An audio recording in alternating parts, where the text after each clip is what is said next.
எது திட்டுறாரு? அமித்ஷா. அமித்ஷாவோட செல்லப்பிள்ளை தானே சார் எடப்பாடி. செல்லப்பிள்ளை இவர் கையில தான் கட்சி இருக்கு, இவர் கையில தான் சின்னம் இருக்கு. செல்லப்பிள்ளையை தாங்க சில நேரம் தூக்கி போட்டு மிதிப்பாங்க. வீட்டுல எல்லாம் பாத்துருக்கீங்களா? ரொம்ப சேட்டை பண்ணுச்சுன்னா ஏன் இப்படி அநியாயம் பண்ற சனியன் போட்டு அடி வெளுத்து எடுத்துருவாங்க அந்த காலத்துல.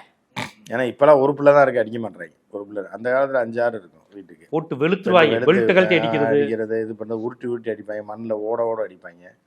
அந்த மாதிரியான ஒரு சூழ்நிலை இருக்கும்போது செல்லப்பிள்ளை தான் எடப்பாடி. இருந்தால் கூட திடீர்னு இது பண்ணி வைக்கிறது, பிரச்சனையை பண்ணி வைக்கிறது, இந்த மாதிரி குடும்பத்தில் பல பிரச்சனைகளை செய்கிறதுனால தான் எடப்பாடியார். இல்லை, அவர் அமித்ஷாவே எடப்பாடியை பார்க்குறாரு. அவருடைய தீவிர விசுவாசியாக தன்னை எப்போதும் காட்டிக்கொள்கிற ஓபிஎஸ்ஸை மதிக்க மாட்டேங்கிறாரு. டிடிவி தினகரன் டென்ஷன் ஆகுறாரு. நான் தான் சீனியர் பிஜேபி கூட்டணியில், எடப்பாடியோட இவ்வளோ கொஞ்சி கொலாராவிலேன்னு கோவிச்சுக்கிறாரு. ஆனாலும் எடப்பாடியை தானே அமித்ஷா என்கேஜ் பண்ணுறாரு.